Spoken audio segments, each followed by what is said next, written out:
शहनशीं पे तशरीफ़ फरमा तमाम मौजूद हज़रात, मेरे दोस्तों, बड़ों, बुज़ुर्गों, आप सबसे एक दरख्वास्त है कि मुझे मेरी नाम, मेरी शहरियत, मेरी खूबियों, मेरी ख़ामियों से परे हटकर मुझे महज़ एक मुस्लिम नौजवान की हैसियत से सुने, जो अपने दर्द की तर्जुमानी कहने, अपने लुटते हुए घर की कहानी कहने, अपने गुस्से का पैगाम देने और अपनी जंग का ऐलान करने यहाँ मौजूद है। आप सभी को मैं बेहद अदब के साथ सलाम पेश करता हूँ। अस्सलामु अलैकुम वरहमतुल्लाहि वबरकातुहू। आप पे मेरे रब की बरकतें हो, सलामती हो। अज़ीज़ दोस्तों, जब हर्षाली जी ने मुझे इस प्रोग्राम में आने की दावत दी तो मैं परेशान था। एक डर था, क्योंकि ये पहली दफ़ा है जब मैं बुनियादी तौर पर किसी गैर मुस्लिम समाज के सामने अपनी बात रखने जा रहा हूँ। तो मुझे समझ में नहीं आ रहा था कि बात क्या करनी है, कैसे कहनी है। सो अगर किसी बात से, मेरी किसी बात से अगर आपका इख्तिलाफ हो, आपको पसंद ना आए, तो मैं आपको पहले से ही एक तो माज़रत खा हूँ, दूसरा मैं चाहूँगा कि आप अपना इख्तिलाफ़ात यहाँ पे बता के जाएं। असल में जब हम अभी प्रशांत भाई ने बोला, प्रशांत भाई की बात करने के बाद बहुत ज़्यादा कुछ बचता नहीं है बात करने के लिए, लेकिन जब हम यूनिटी ऑफ ऑप्रेस्ड की बात करते हैं कि सभी मजलूम कौमें एक साथ आएँ और एक साथ इस जुल्म के खिलाफ लड़ाई लड़ें, ये बात 30 साल से इस मुल्क में कही जा रही है। लेकिन परेशानी ये है कि दलित समाज का कोई नेता स्टेज पर से बोलता है कि हम मुसलमानों के साथ हैं, मुस्लिम समाज का कोई नेता अपने स्टेज से बोलता है कि हम दलितों के साथ हैं, हम बाकी मजलूमों के साथ हैं। लेकिन समाज में इज्तिमाइयत के तौर पे इन दोनों समाजों में कोई दोस्ती नहीं है। बाहर हम दुश्मन ही हैं, बस इसी मजमे में, इस ऐवान में जब आकर बैठते हैं तो सभी दोस्ती, सभी दर्द एक दूसरे के नज़र आने लगते हैं। तो इस मैसेज को अपने अपने घरों तक, अपने अपने मोहल्ले तक जब तक हम नहीं पहुंचाएंगे, तब तक लार्जर अलायंस की बात करना, तब तक यूनिटी की बात करना अपने आप में एक बेईमानी होगी। हम अजीम भीमा कोरेगांव की जंग को याद करने यहाँ मौजूद हैं। आप एक दफ़ा भीमा कोरेगांव को ही याद करिए, उस अजीम जंग को याद करिए जब आपने पेशवाई के खिलाफ इनकलाब का नारा दिया और उनसे लड़ने आगे बढ़े। तो क्या आपके साथ तकबीर के नारे के साथ हाथों में तेग लिए मुसलमान साथ नहीं थे? अगर तब लड़ सकते हैं साथ में, तब शहादत दे सकते हैं साथ में, तो आज क्यों नहीं? मेरी शिनाख्त अक्सर सीए प्रोटेस्ट से की जाती है और मुझसे कहा गया था कि मैं उस प्रोटेस्ट के बारे में कुछ बातें कहूं। आपको मालूम होगा कि सीए एनआरसी जो बिल आया था, उस बिल की कॉम्प्लिकेशंस क्या हैं, बिल कहता क्या है, ये तो आप सभी को मालूम है। बिल बोलता है कि पाकिस्तान, अफगानिस्तान और बांग्लादेश से मुसलमानों को छोड़कर बाकी सभी धर्मों के लोगों को हिंदुस्तान में नागरिकता दी जाएगी, और नागरिकता देने में भी उन लोगों को दी जाएगी जो परसिक्यूटेड है, जिनको प्रताड़ित किया जा रहा है, जिनके ऊपर जुल्म हो रहा है। मुसलमान 25 करोड़ होगा इस मुल्क में, कुल आबादी 130 करोड़ कही जाती है। क्या 105 करोड़ बकिया लोग, इनमें से किसी के जहन में यह ख्याल नहीं आया कि श्रीलंका में भी तमिल हैं, उनके साथ भी जुल्म हो रहा है, श्रीलंका के मुसलमानों के साथ जुल्म हो रहा है, अफगानिस्तान में बुद्धिस्ट हैं कुछ, इनको भी बुला लिया जाए, बगल में बर्मा भी है, पूरा वहाँ प्रोग्राम हो गया, वहाँ पे जेनोसाइड हो गया।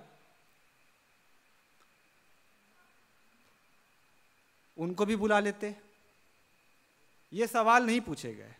फिर आप ये भी देखिए कि बांग्लादेश से कोई हिंदुस्तान क्यों आएगा? मतलब आपके पास देने के लिए क्या है? उनकी जीडीपी हमसे ज़्यादा है, उनके पास नौकरियां हमसे ज़्यादा हैं आज के वक्त पे। ये सब इंटरनेशनल डेटा है। कोई क्यों आएगा? अब इसके पीछे की सियासत ये है कि आरएसएस के फाउंडर ने बोला कि अपनी किताबों में साफ साफ लिखा कि ईसाइयों को, मुसलमानों को और कम्युनिस्टों को हिंदुस्तान में रहने का हक नहीं है। अगर इनको रहना है तो हिंदू बनकर रहें, वरना इनकी शहरियत, इनके पास कोई सिटीजनशिप राइट नहीं रहेगा। उससे पहले एक अहम चीज पे बात करनी है। एक बहुत बड़ा झूठ बोला गया था हमसे, और ये हम सबके दिलो दिमाग में बसा हुआ है।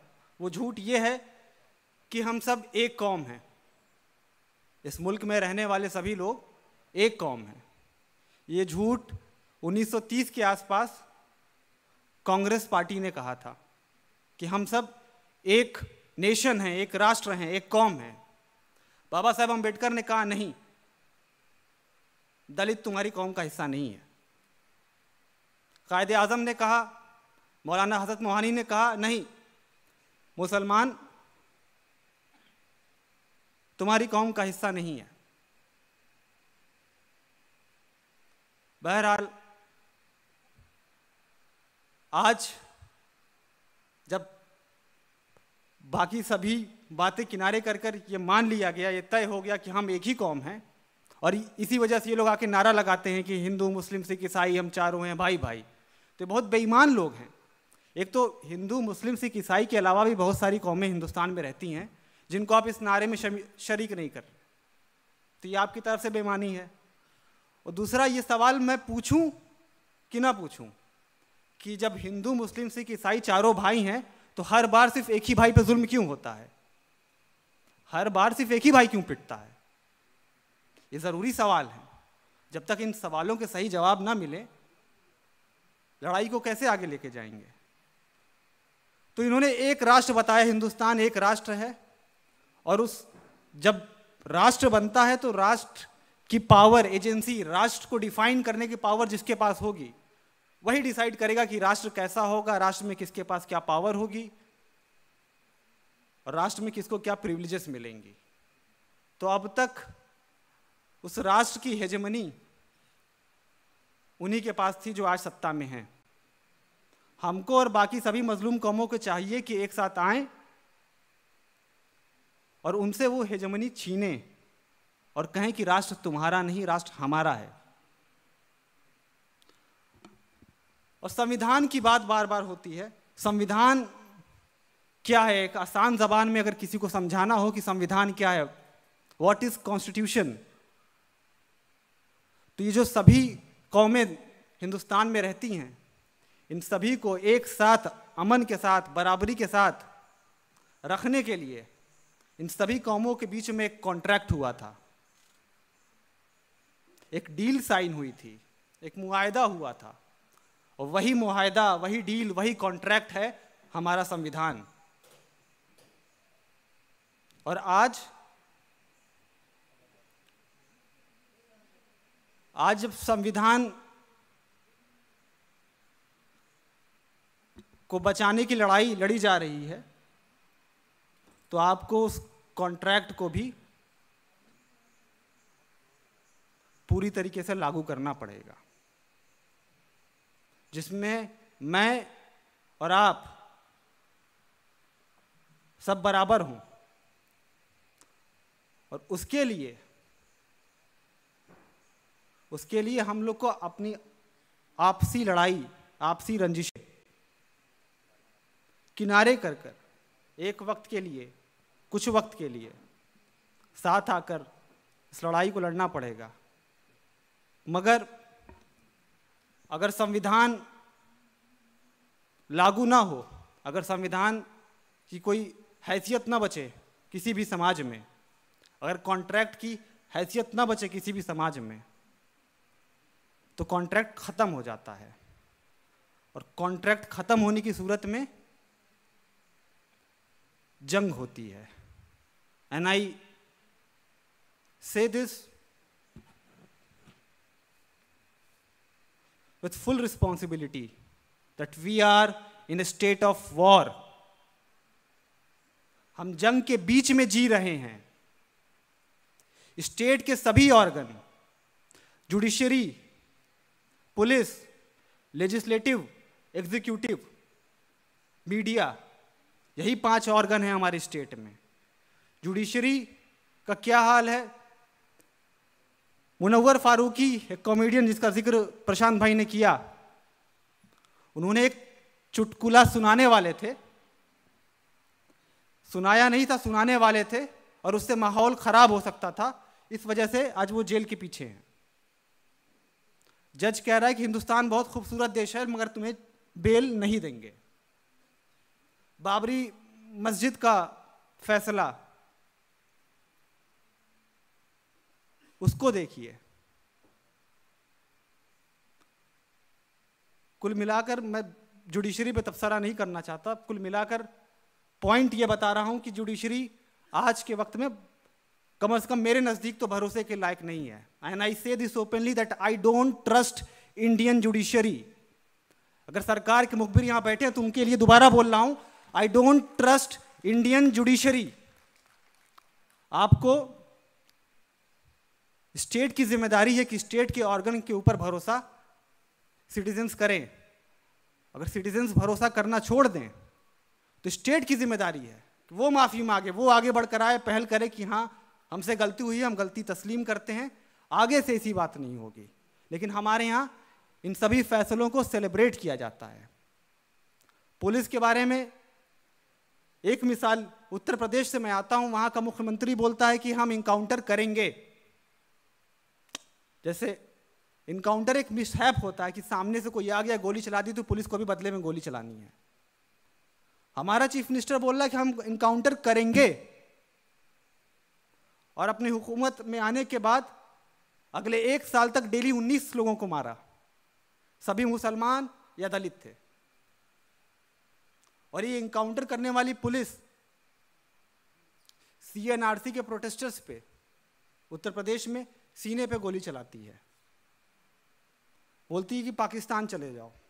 IPS ऑफिसर बोलता है पाकिस्तान चले जाओ। कोई मुझे समझाए कि मैं कैसे भरोसा करूं उस पुलिस पे। I don't trust Indian police. Legislative में जो बैठे, जो हमारे लिए कानून बना रहे हैं, इस तरह का जेनोसाइडल बिल जो लेकर आते हैं, फार्म बिल लेकर आ रहे हैं, जो इस पे तो कम से कम हम सबकी आम राय है that we don't trust the people sitting in parliament. हमको उन पे भी भरोसा नहीं है। ब्यूरोक्रेसी की बात करिए आप। ब्यूरोक्रेसी में प्रशांत भाई ने इस पे जिक्र किया था कि SDM किसकी बात सुनेगा। उस पे भी तबसरा नहीं करना, उस पे भी बस I just want to make it noted that I'm saying that I don't trust the executive as well. Media पे कुछ नहीं बोलना है। In total, I don't trust the Indian state today. मुझे इस स्टेट पे आज भरोसा नहीं है, और इसमें कोई मेरी कमी नहीं है कि कोई आकर बोले कि तुम एंटी नेशनल हो, तुमको स्टेट पे भरोसा नहीं है। मेरी जिम्मेदारी नहीं है भरोसा जताना या भरोसा करना, स्टेट की जिम्मेदारी है।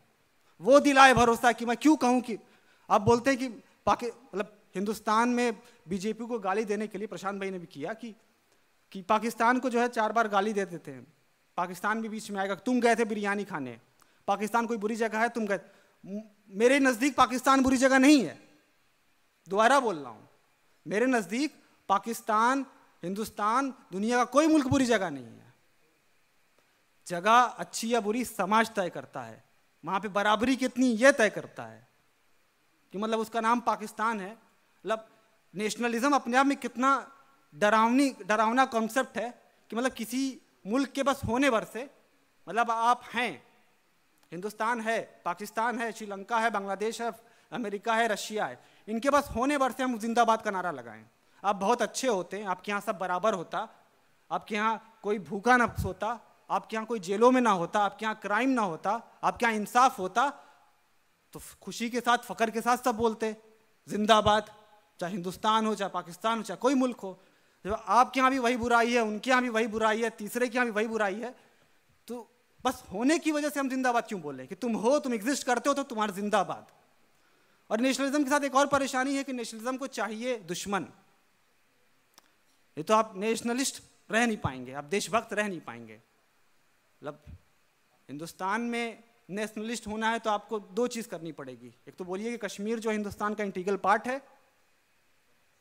और दूसरा बोलिए कि पाकिस्तान मुर्दाबाद। तो आप नेशनलिस्ट हैं, आप उस डेफिनेशन में आते हैं। पाकिस्तान में भी ऐसी कोई डेफिनेशन होगी, साउथ अफ्रीका में भी ऐसी कोई डेफिनेशन होगी। तो मैं नेशनलिज्म को नहीं मानता हूं। एक और बात साफ कर दूं, अब बात ये कहनी है मुझे, और ये ज़रूरी बात है, और खुसूसन यही बात करने में आया था, इससे पहले प्रेप टॉक चल रहा था, कि आज का हिंदू समाज, हिंदुस्तान में हिंदू समाज बुरी तरीके से सड़ चुका है। जुनैद को, हाफिज 14 साला हाफिज मोहम्मद जुनैद को चलती ट्रेन में एक भीड़ 31 बार चाकू मारकर कत्ल कर देती है, कोई रोकने नहीं आता है। 14 साल के बच्चे को वो लोग हमारे और आपके बीच में से आते हैं। मैं सोचता हूँ कि जो लोग लिंचिंग करते हैं, जो लोग कत्ल और तशद्दुद कर रहे हैं, ये कत्ल करने के बाद जब अपने घर जाते हैं तो क्या करते होंगे अपने साथ?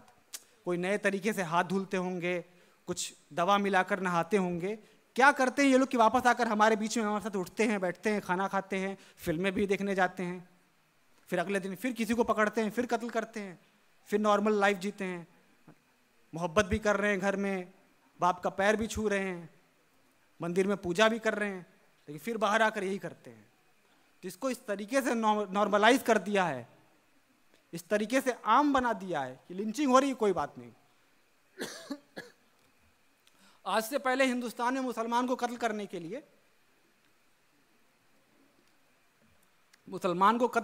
लिए, वजह चाहिए होती थी।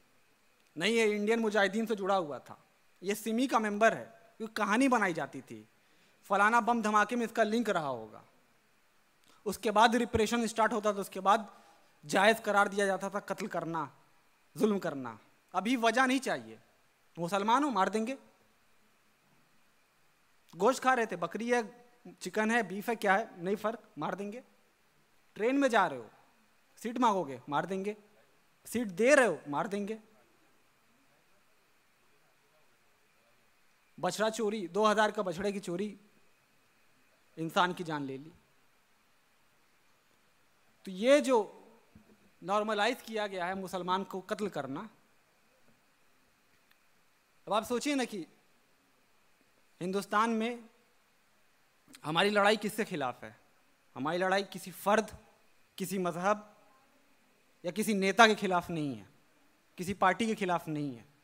हमारी लड़ाई नफरत के खिलाफ है। वो नफरत जो ये कहती है कि मुसलमान को मार दो, वो नफरत जो कहती है कि मुसलमान को अपने मोहल्ले में किराए पे फ्लैट नहीं देना है, ये वही नफरत है। जिसको जहां जो मौका मिल रहा है, जिस लेवल पे मौका मिल रहा है, वो कर रहा है। आप मार नहीं रहे हैं भीड़ में जाकर, लेकिन आपके घर पे कोई किराए पे रहना चाहता है, अगर मुसलमान है तो आप नहीं दे रहे हैं। तो ये वही नफरत है ना। और इसी नफरत की वजह से सरकारें इतनी ताकतवर होती हैं कि ऐसे कानून लेकर आती हैं। तो इस नफरत को ख़त्म करना है, और इसमें हमारा कोई काम नहीं है। नफरत ख़त्म करना मेरा काम नहीं है, मुस्लिम कौम का काम नहीं है। नफरत ख़त्म करना उनका काम है जो नफरत कर रहे हैं।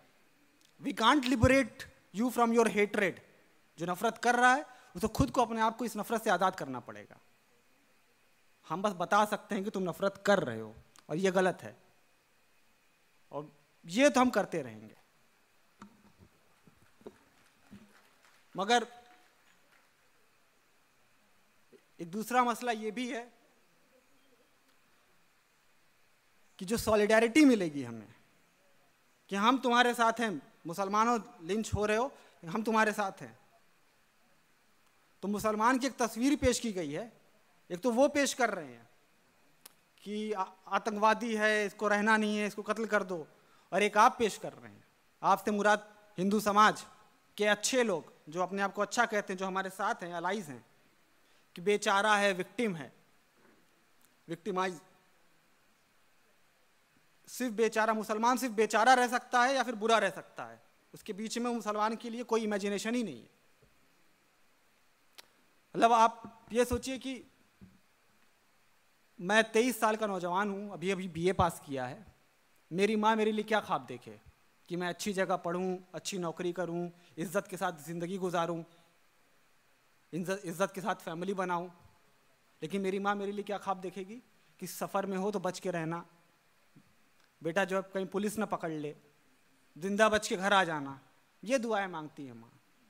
तो ये चाहते हैं कि हमको इन्हीं सब बातों में उलझा कर रखें ताकि हम असली सवाल ना पूछ पाएं कि हमारे लोग पुलिस में तो सिर्फ 2% हैं, लेकिन जेलों में 30% हैं।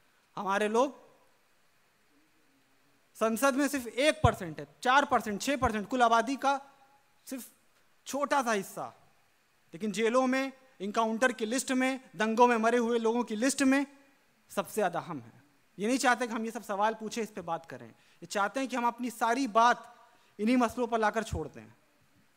तो अब ऐसा होगा नहीं। असल में मसला ये होता है, ये धमकी है हमारी तरफ से हिंदू समाज के लोगों के लिए कि आप समझिए इस बात को कि इंसान कितना भी कमज़ोर हो, कोई भी जिंदा चीज़, इंसान हो या जानवर हो, कितना भी कमज़ोर हो, अगर आप उसकी ज़िंदगी के साथ खिलवाड़ करेंगे तो पलट के एक बार जवाब ज़रूर देगा। अब एक छिपकली, अमूमन छिपकली काटती नहीं किसी को, छेड़ के देखिए 2 बार, काट लेगी। तो इतना भी ना करिए कि पलट के जवाब देना पड़े। और ये लड़ाई जो बात कह रहे हैं कि भीमा कोरेगांव को दोबारा याद कर रहे हैं, एल्गार परिषद है। यलगार का मतलब होता है जंग का ऐलान, और जंग का ऐलान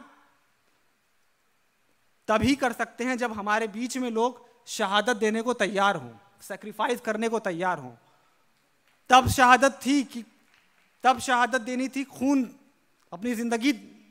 आज बहुत छोटी छोटी शहादतें देनी है कि मेरा खुद का बेटा है, नफरत करता है, वो अपने आप को दूसरों से बेहतर समझता है, उसको मुसलसल समझाते रहना कि नहीं वो तुम्हारे बराबर है, उससे मोहब्बत करना सीखो। स्कूल में, मंदिर में, कहीं पे भी नफरत करना सिखाया जाए, वापस आके घर में आप बता रही दोबारा कि सीखो। आपका उस्ताद है, क्लास में आपको बार बार एहसास कराता है कि आप 2ym दर्जे के शहरी हैं, आप मुसलमान हैं, आप दलित हैं, जैसे बाबा साहेब को कराया गया था। और उससे लड़ना उसी क्लास में, वहीं पे, ये भी शहादत है। ये छोटी छोटी शहादतें ज़्यादा ज़रूरी हैं आपसी दूरियों को ख़त्म करने के लिए, इन नफ़रतों को ख़त्म करने के लिए। और इसके साथ जब लड़ाई की बात हो, जंग की बात हो, जंग का ऐलान हो और लड़ने वाले लोग हों, तो बचता क्या है? वजह। क्यों लड़ें? यहाँ मैं ये मानकर चल रहा हूँ कि यहाँ पर सभी लोग हमारी कम से कम एल्गार परिषद की सियासत से जुड़े होंगे, वाबस्ता होंगे, पसंद करते होंगे, तभी मौजूद हैं।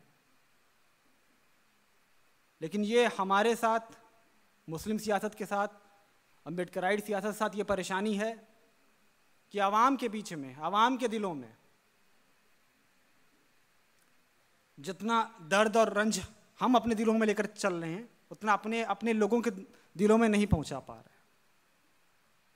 इसको पहुंचाना है, इसको उनको बताना है। और एक आखिरी चीज कहनी थी कि इस्लाम का पिछले दिनों में, पिछले 6 सालों में मुसलमान पे लगातार अटैक तो हुए, लेकिन उससे ज़्यादा हमारे मजहब पे तो कोई भी आकर कुछ भी बोल के जा सकता है। चौधरी चरण सिंह यूनिवर्सिटी में इसी महीने एक सेमिनार हुआ जिसमें एक स्पीकर खुले तौर पर बोल रहा है कि कुरान पढ़ेगा इंसान तो हैवान बन जाएगा, और इनको मारना है। हिंदू राष्ट्र 4 साल में बनेगा, उसके बाद आप देखिएगा इनकी कोई औकात नहीं रहेगी, इनकी बेटियां आपके पास होंगी। ये जो लोग हैं जो आपके समाज को इस तरीके से सड़ा रहे हैं, और आपके जो बच्चे हैं जो ऐसे फंक्शंस में जा रहे हैं, हमारी उंगली दोनों की तरफ होगी। आप खींच के अपने लोगों को वहां से निकालिए, और हम खींच के अपने लोगों को ऐसी जगहों से निकालेंगे, तभी साथ, तभी एकता की बात होगी। कस्में, वादे, स्लोगन, नारे लगवाना हमारा काम नहीं है। वो एक अलग खास नेता होते, दिल्ली से आते हैं, आज़ादी के नारे लगवाएंगे और चले जाएंगे। काम कुछ नहीं होता उससे। काम ऐसे होगा कि 1-to-1 इंटरेक्शन हो समाज में। उनसे बात करना है जिनको हमारी बात पसंद नहीं है, उनको समझाना जरूरी काम है। आपकी बात मुझे पसंद है, मेरी बात आपको पसंद है, एक दूसरे को सुन रहे हैं, ताली बजा रहे हैं, घर चले जा रहे हैं। आज़ादी, ऐसे आज़ादी नहीं आती। लोगों को इकट्ठा करना पड़ेगा। देखिए, हम अमन चाहते हैं मगर जुल्म के खिलाफ। अगर जंग लाजमी है तो फिर जंग ही सही। बहुत बहुत शुक्रिया।